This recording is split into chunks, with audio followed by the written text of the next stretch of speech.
আসসালামু আলাইকুম সুপ্রিয় দর্শক, চলে আসলাম আগামীকাল 31শে মে এই মুহূর্তে পাওয়া নিম্নচাপ কালবৈশাখী ঝড়, হঠাৎ বজ্র বৃষ্টি, তীব্র তাপপ্রবাহ ও ঘূর্ণিঝড়ের আবহাওয়ার নতুন আপডেট নিয়ে। এবার দুর্বল হয়েছে বৃষ্টি বলয়, বাড়বে তাপমাত্রা, শুরু হতে পারে তাপপ্রবাহ, চলতে পারে 5ই জুন পর্যন্ত। এছাড়া রাতের মধ্যেই হতে পারে আকস্মিক বজ্র বৃষ্টি, ঝড় বৃষ্টিতে ক্ষতিগ্রস্ত হতে পারে কৃষকের ফসল। জুনের প্রথম সপ্তাহে আসতে পারে বর্ষাকাল, উত্তাল হতে পারে বঙ্গোপসাগর, শুরু হতে পারে মৌসুমী বৃষ্টি বলয়। ইতিমধ্যে আবহাওয়া দপ্তর থেকে জারি করা হয়েছে বিশেষ সতর্কবার্তা। এছাড়া আর কিছুক্ষণের মধ্যেই রাজশাহী, রংপুর, ময়মনসিংহ, সিলেট এবং ভারতের উত্তরবঙ্গের 2-1টি জেলাতে বিক্ষিপ্ত আকারে বৃষ্টি বা বজ্রসহ বৃষ্টিপাতের সম্ভাবনা রয়েছে। তো আজ 30শে মে শনিবার এবং আগামীকাল 31শে মে রবিবার কেমন থাকতে পারে আগামী 24 থেকে 48 ঘন্টার আবহাওয়া? বাংলাদেশ থেকে শুরু করে ভারতের পশ্চিমবঙ্গ, আসাম, মেঘালয়, উত্তর থেকে ত্রিপুরা রাজ্যে আগামী 24 থেকে 48 ঘন্টার মধ্যে কোন কোন জেলাগুলোতে বিক্ষিপ্ত আকারে বৃষ্টি বা বজ্রসহ কালবৈশাখী ঝড়ের সম্ভাবনা রয়েছে এবং কোন কোন জেলাগুলোতে তীব্র তাপপ্রবাহের আশঙ্কা রয়েছে, তো এই বিষয়ে কি বলছে আজকের আবহাওয়া রিপোর্টে জানিয়ে দেব সম্পূর্ণ বিস্তারিত। ভিডিওটার সঙ্গে থাকুন। আর আপনি কোন জেলা থেকে গুরুত্বপূর্ণ আমাদের আবহাওয়ার খবরটি দেখছেন অবশ্যই কমেন্ট করে জানিয়ে দিবেন। আর সবার আগে সর্বপ্রথম সঠিক আবহাওয়ার খবর জানতে আমাদের চ্যানেলটিকে সাবস্ক্রাইব করে রাখুন। এবার জেনে নেওয়া যাক এক নজরে। বন্ধুদের পরে আমরা সরাসরি ইউরোপিয়ান মেঘমালার আপডেটে চলে আসলাম। তো এখান থেকে আপনারা দেখতে পাচ্ছেন যে এই মুহূর্তে দেশের আকাশ অনেকটা পরিষ্কার রয়েছে। একই সঙ্গে দেশের বিভিন্ন অঞ্চলের উপর দিয়ে বয়ে যাচ্ছে মৃদু থেকে মাঝারি ধরনের তাপপ্রবাহ। আজকে দেশের সর্বোচ্চ তাপমাত্রা রেকর্ড করা হয়েছে রাজশাহী, ঢাকা, খুলনা, বরিশাল বিভাগের কোথাও কোথাও প্রায় 37 থেকে 38 ডিগ্রি সেলসিয়াসের কাছাকাছি। এছাড়া আজ রাতের মধ্যে রংপুর, ময়মনসিংহ, সিলেট এবং চট্টগ্রাম বিভাগে কিছু কিছু জেলাতে বিক্ষিপ্ত আকারে বৃষ্টিপাতের সম্ভাবনা রয়েছে। এই পরিস্থিতির মাঝে আগামী 72 ঘন্টার মধ্যে সারা দেশে তাপমাত্রা আরো বৃদ্ধি পেতে পারে। একই সঙ্গে দেশের উপর দিয়ে মৃদু তাপপ্রবাহ, তীব্র তাপপ্রবাহ আকার ধারণ করতে পারে। এছাড়া আগামী সপ্তাহে আসতে চলেছে নতুন বৃষ্টি বলয়, যার প্রভাবে দেশের বৃষ্টিপাতের প্রবণতা বৃদ্ধি পেতে পারে। একই সঙ্গে মৌসুমী বায়ু কিন্তু দেশের মধ্যে প্রবেশ করতে যাচ্ছে। তো এই পর্যায়ে আপনাদেরকে জানিয়ে দেবো যে আজ রাতে কোন কোন জেলাগুলোতে বৃষ্টিপাতের সম্ভাবনা রয়েছে। আজ রাতে দেখা যাচ্ছে খুলনা, শ্যামনগর, সাতক্ষীরা, মাঠবাড়িয়া, খেপুপাড়া, তারপর চট্টগ্রাম, সীতাকুণ্ড, কক্সবাজার, কুতুবদিয়া, মহেশখালী, টেকনাফ, রাঙ্গামাটি, বান্দরবান, খাগড়াছড়ি এই অঞ্চলে কোথাও কোথাও প্রায় হালকা থেকে মাঝারি ধরনের বৃষ্টিপাতের সম্ভাবনা থাকছে। এছাড়া রংপুর, কুড়িগ্রাম, ঠাকুরগাঁও, পঞ্চগড়, তেতুলিয়া, নীলকামারী এই অঞ্চলে কোথাও কোথাও হালকা গুড়ি গুড়ি বৃষ্টিপাত বা 2-1 পশলা বৃষ্টিপাত হতে পারে। এছাড়া ভারতের পশ্চিমবঙ্গের কলকাতা, খড়গপুর, কলাঘাট, তারপর হচ্ছে উত্তর দক্ষিণ 24 পরগনা, আরামবাগ, বর্ধমান, শান্তিপুর, কাটোয়া, দুর্গাপুর, বানকুলিয়া, পুরুলিয়া, সিউড়ি, নালিয়াটি, মুর্শিদাবাদ, কৃষ্ণনগর এই অঞ্চলে কোথাও কোথাও হালকা থেকে মাঝারি ধরনের বৃষ্টি বা বজ্রসহ বৃষ্টিপাতের সম্ভাবনা রয়েছে আজ রাতের দিকে। এরপর রাত 11টা থেকে রাত 3টার মধ্যে দেখা যাচ্ছে যে ভারতের পশ্চিমবঙ্গের কিছু কিছু জেলাতে বৃষ্টি এবং বজ্রসহ কালবৈশাখী ঝড় হতে পারে। দেখা যাচ্ছে বর্ধমান, দুর্গাপুর, বানকুলিয়া, শান্তিপুর, কাটোয়া, সিউড়ি, নালিয়াটি, মুর্শিদাবাদ, কৃষ্ণনগর এই অঞ্চলে কোথাও কোথাও বিক্ষিপ্ত আকারে বৃষ্টি বা বজ্রসহ কালবৈশাখী ঝড় হতে পারে। পাশাপাশি শালকোপা, মেহেরপুর, যশোর, পাবনা, রাজশাহী, সিংড়া এই অঞ্চলে 2-1টি স্থানে বিক্ষিপ্ত আকারে বৃষ্টি বা বজ্রসহ কালবৈশাখী ঝড় হতে পারে। তবে এই সময় ময়মনসিংহ, ঢাকা, খুলনা, বরিশাল বিভাগের আকাশ মূলত অনেকটাই পরিষ্কার থাকার সম্ভাবনা রয়েছে। প্রিয় দর্শক, এই মুহূর্তে আমরা চলে আসলাম 31শে মে রবিবার দেশের আবহাওয়া পরিস্থিতি কি রকম থাকতে পারে সেটা জানানোর চেষ্টা করছি। 31শে মে রবিবার সকালের দিকে চলে আসার পর দেখা যাচ্ছে সিলেট, খুলনা, চট্টগ্রাম বিভাগের 2-1টি জেলার আকাশ সকালের দিকে আংশিক মেঘলা থেকে মেঘলা থাকতে পারে।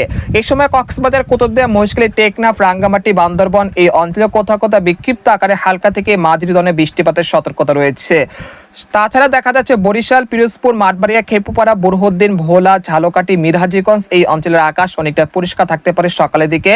এবং ঢাকা বিভাগের ফরিদপুর, মাদারীপুর, নাগারপুর, কাপাসিয়া, কিশোরগঞ্জ, মুন্সিগঞ্জ, নারায়ণগঞ্জ, মানিকগঞ্জ এই অঞ্চলের আকাশও অনেকটা পরিষ্কার থাকতে পারে 31শে মে রবিবার ভোর 5টার দিকে। তাছাড়া দেখা যাচ্ছে লোহাগাড়া, যশোর, শালকোপা, মেহেরপুর, চুয়াডাঙ্গা এই অঞ্চলে কোথাও কোথাও বিক্ষিপ্ত আকারে 2-1 পশলা বৃষ্টিপাত হতে পারে সকালের দিকে। তাছাড়া রাজশাহী, চাঁপাইনবাবগঞ্জ, মহাদেবপুর, বগুড়া, সিরাজগঞ্জ, সিংড়া, পাবনা, কুষ্টিয়া, নাটোর এই অঞ্চলের আকাশ অনেকটা পরিষ্কার থাকতে পারে। একই সঙ্গে রংপুর, ময়মনসিংহ বিভাগের সবকটি জেলার আকাশও সকালের দিকে অনেকটা পরিষ্কার থাকার সম্ভাবনা থাকছে। এরপর ভোর 5টা থেকে সকাল 10টা পর্যন্ত দেশের আকাশ অনেকটা পরিষ্কার থাকার সম্ভাবনা রয়েছে। তারপর সকাল 10টা থেকে দুপুর 2টার মধ্যে দেশের অধিকাংশ জেলার আকাশ অনেকটা পরিষ্কার থাকতে পারে। এই সময় খুলনা বিভাগের নিচে যে জেলাগুলো রয়েছে সাতক্ষীরা, শ্যামনগর, বাগেরহাট, পিরোজপুর, মাঠবাড়িয়া, খেপুপাড়া, লালমোহন, বরিশাল, ভোলা, বুরহুদ্দিন, ঝালকাঠি এই অঞ্চলে কোথাও কোথাও হালকা থেকে মাঝারি ধরনের বৃষ্টিপাত হতে পারে। তাছাড়া কলকাতা, কলাঘাট, হলদিবাড়ি, খড়গপুর, উত্তর দক্ষিণ 24 পরগনা, পূর্ব পশ্চিম মেদিনীপুর, চন্দ্রনগর, আরামবাগ, বর্ধমান, শান্তিপুর এই অঞ্চলের 2-1টি জেলাতে বিক্ষিপ্ত আকারে বৃষ্টি বা বজ্রসহ কালবৈশাখী ঝড় হতে পারে দুপুর 12টা থেকে বিকেল 5টার মধ্যে। তারপর সন্ধ্যা বা রাত 8টা থেকে রাত 10টা পর্যন্ত দেশের আকাশ অনেকটা পরিষ্কার থাকার সম্ভাবনা রয়েছে 31শে মে রবিবার। তারপর 1লা জুন চলে আসার পর দেখা যাচ্ছে দেশের বৃষ্টিপাতের প্রবণতা কিছুটা বৃদ্ধি পেতে পারে, যেহেতু মৌসুমী বৃষ্টি বলয় খুব নিকটবর্তী আসতে চলেছে। আপনারা দেখতে পাচ্ছেন যে 1লা জুন সোমবার সকাল 8টা থেকে দুপুর বা বিকেলের মধ্যে দেখা যাচ্ছে রাজধানী ঢাকার কিছু কিছু জেলাতে কিছুটা বৃষ্টিপাত বা বজ্রসহ বৃষ্টিপাত হতে পারে।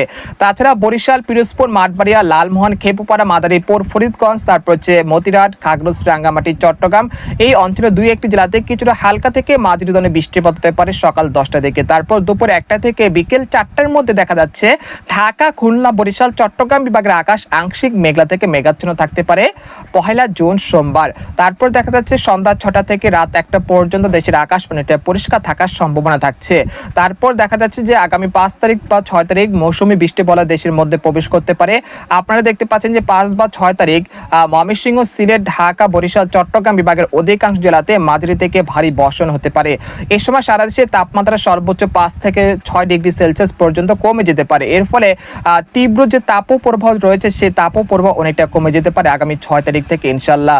অর্থাৎ বলা যাচ্ছে যে আগামী সপ্তাহে কিন্তু আবহাওয়ার বিরাট পরিবর্তন আসতে চলেছে এবং যার হাত ধরে কিন্তু মৌসুমী বৃষ্টি বলয় দেশের মধ্যে প্রবেশ করবে এবং মৌসুমী বৃষ্টি বলয় দেশে প্রবেশ করলেই দেশের তাপমাত্রা অনেকটাই কমে যেতে পারে ইনশাল্লাহ। তবে আগামী 5 তারিখ পর্যন্ত এই চলমান তাপপ্রবাহ অব্যাহত থাকতে পারে। এই সময় কোথাও কোথাও তাপমাত্রা উঠে যেতে পারে 40 ডিগ্রি সেলসিয়াসের কাছাকাছি। তবে আগামী 6 তারিখের পর থেকে দেশের তাপমাত্রা অনেকটাই সহনীয় পর্যায়ে চলে যেতে পারে, অর্থাৎ বলা যাচ্ছে যে তাপমাত্রা অনেকটাই কমে যেতে পারে। এরপর আপনাদেরকে জানানোর চেষ্টা করব যে আগামী 72 ঘন্টার মধ্যে কোন কোন জেলাগুলোতে সর্বোচ্চ মাত্রায় বৃষ্টিপাত হতে পারে। আগামী 72 ঘন্টার মধ্যে খড়গপুর, তারপর খাগড়াছড়ি, রাঙ্গামাটি, তারপর চট্টগ্রাম, সীতাকুণ্ড, কক্সবাজার, কুতুবদিয়া, মহেশখালী, খাঞ্চি এই অঞ্চলে কোথাও কোথাও প্রায় 17 থেকে 20 মিলিমিটার পর্যন্ত হালকা থেকে মাঝারি ধরনের বৃষ্টিপাত হতে পারে। তাছাড়া বরিশাল এবং ঢাকা বিভাগের কোথাও সেরকম বৃষ্টিপাতের সম্ভাবনা দেখা যাচ্ছে না আগামী 72 ঘন্টার মধ্যে। তবে এই সময় সিলেট, মৌলভীবাজার, কোলাউড়া, কামালগঞ্জ, বালাগঞ্জ, হবিগঞ্জ, ছারকাই, জৈন্তাপুর, কানাইঘাট এই অঞ্চলে কোথাও কোথাও প্রায় 8 থেকে 10 মিলিমিটার পর্যন্ত হালকা থেকে মাঝারি ধরনের বৃষ্টিপাত হতে পারে। তাছাড়া সাতক্ষীরা, তারপর হচ্ছে খুলনা, যশোর, নড়াইল, মাগুরা, তারপর যে চুয়াডাঙ্গা এই অঞ্চলে কোথাও কোথাও প্রায় হালকা 2-1 পশলা বৃষ্টিপাত হতে পারে পরবর্তী 72 ঘন্টার মধ্যে। কলকাতা, হলদিবাড়ি, খড়গপুর, কলাঘাট, আরামবাগ, বর্ধমান, বানকুড়িয়া, পুরুলিয়া, দুর্গাপুর, কাটোয়া, শিউরি, নালিয়াটি, মুর্শিদাবাদ, কৃষ্ণনগর এই অঞ্চলে কোথাও কোথাও প্রায় 8 থেকে 9 মিলিমিটার পর্যন্ত হালকা থেকে মাঝারি ধরনের বৃষ্টিপাত হতে পারে। পরবর্তী 10 দিনে দেখা যাচ্ছে মৌসুমী বৃষ্টি বলয়ের কারণে রংপুর, ময়মনসিংহ, সিলেট, ঢাকা, খুলনা, বরিশাল, চট্টগ্রাম বিভাগের কোথাও কোথাও প্রায় 100 থেকে 150 মিলিমিটার পর্যন্ত অতি ভারী বর্ষণের সতর্কতা রয়েছে। তবে এই বৃষ্টিপাত নিয়ে আগামী ভিডিও আসছে, অবশ্যই আপনারা সে পর্যন্ত অপেক্ষা করুন। এবং বঙ্গোপসাগর এই মুহূর্তে নিরাপদ রয়েছে, কোনো নিম্নচাপ, কোনো ঘূর্ণিঝড় নেই ইনশাল্লাহ।